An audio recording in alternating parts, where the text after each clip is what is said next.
Chers auditeurs, après avoir étudié le contexte lointain qui mena dans l'Église au Grand Concile de Nicée, voyons maintenant de plus près le portrait de ces grands acteurs, et particulièrement l'empereur Constantin Ier. On a parfois prétendu que sa conversion était intéressée. Pourtant, au moment où celui-ci se convertit au Christ, la population totale de l'Empire romain peut être estimée à environ 70 millions d'habitants, dont seuls 5 à 10% auraient été chrétiens, essentiellement en Orient et en Afrique du Nord. Curieuse idée de vouloir faire l'unité de l'Empire par une minorité obscure, suspecte et encore tout récemment persécutée. Il faut donc chercher ailleurs. Fils de Constance Chlore, Constantin se fait proclamer Auguste par son armée le 25 juillet 306, date qui aura de l'importance. En 312, il co-règne avec Maxence en Occident. En octobre, près de Rome, il l'affronte et l'emporte après s'être remis entre les mains de Christ, Dieu des chrétiens, alors que ses troupes étaient bien moins nombreuses. Il est saisi de visions, soit en rêve, soit éveillé selon les sources, et se convertit sans doute après cette victoire qui a emporté la vie de Maxence. En effet, dès juin 313, le rescrit de Milan, dit édit de Milan, et la fin de la persécution des chrétiens, le lancement de divers conciles régionaux pour régler des crises, montre la soudaine implication de l'empereur dans les affaires des croyants, qui ne fera que croître par la suite. Licinius est devenu son co-empereur en Orient, mais il se débarrassera de ce nouveau persécuteur de chrétiens lors d'une nouvelle bataille en septembre 324. Désormais, il n'y a plus qu'un seul maître de l'Empire, alors qu'approche le 20e anniversaire de son règne, le 25 juillet 325. Pour cette année jubilaire, le César veut marquer les esprits. Au programme, la paix, l'unité, la prospérité.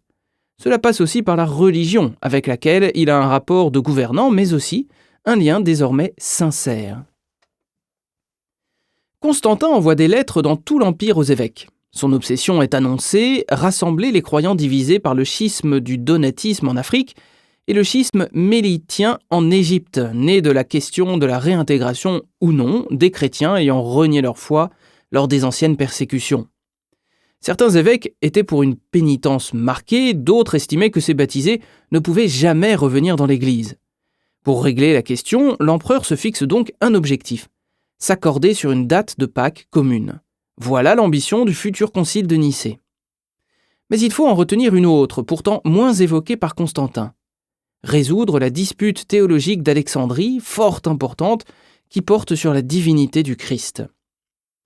En regardant de très près, cette question n'est pas si évidente dans l'Écriture.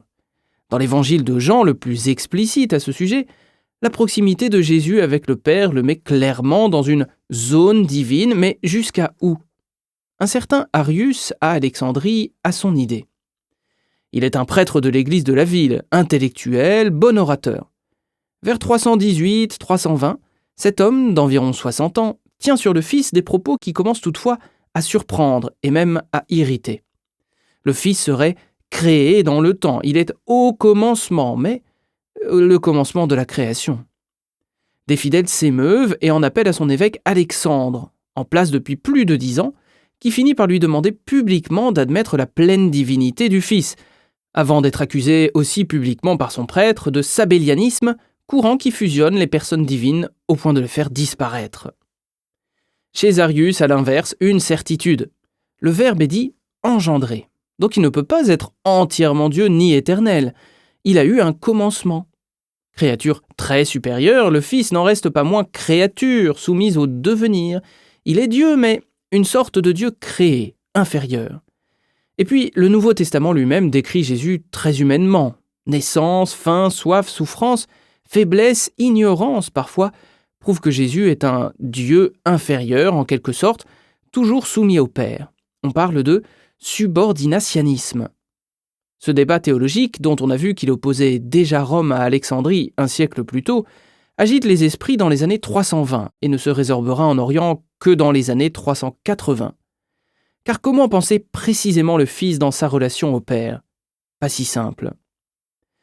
L'évêque Alexandre d'Alexandrie, en tout cas, sera intransigeant. Après avoir demandé à Arius d'exposer sa pensée par écrit, il le condamne avec les évêques de Jérusalem et d'Antioche lors d'un synode, et Arius est excommunié après son refus de signer la confession de foi synodale. Mais ce dernier n'était pas un obscur abbé de paroisse perdu, il avait force connexions dans l'Église. Parmi ses amis, Eusèbe de Nicomédie et l'autre Eusèbe, plus célèbre, de Césarée, ce grand historien sacré proche de Constantin. On a souvent dit ensuite que, inspiré par Eusèbe, l'empereur aurait alors convoqué un grand concile pour régler ce délicat problème théologique. La vérité est pourtant tout autre. D'abord, on a vu que Constantin n'avait pas pu être inspiré par l'idée d'un concile avant de défaire Licinius, son rival et dernier obstacle avant le pouvoir total sur l'Empire. Cela n'arriva qu'en septembre 324.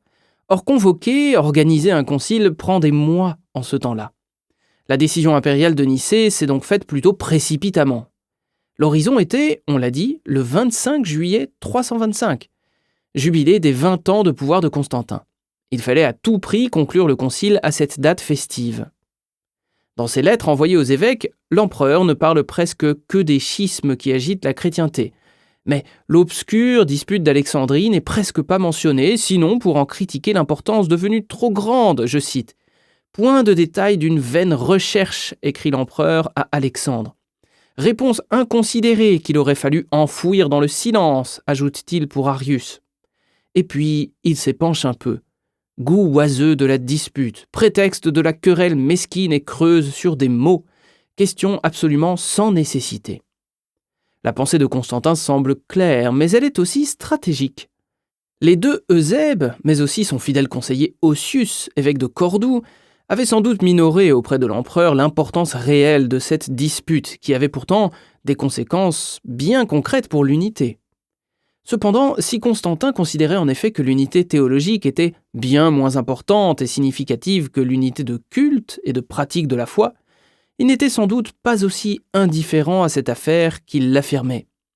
Oui, les disputes théologiques ne sont que des subtilités d'intellectuels réservées aux boudoirs des palais, aux couloirs des sacristies, mais le peuple n'y est pas indifférent.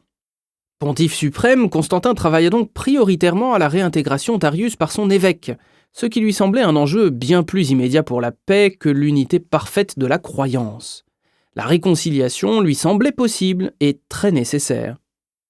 Devant l'amplification croissante de la polémique d'Alexandrie, saisi d'une certaine inquiétude, il se décida à tenter de régler une fois pour toutes l'ensemble des divisions de la chrétienté.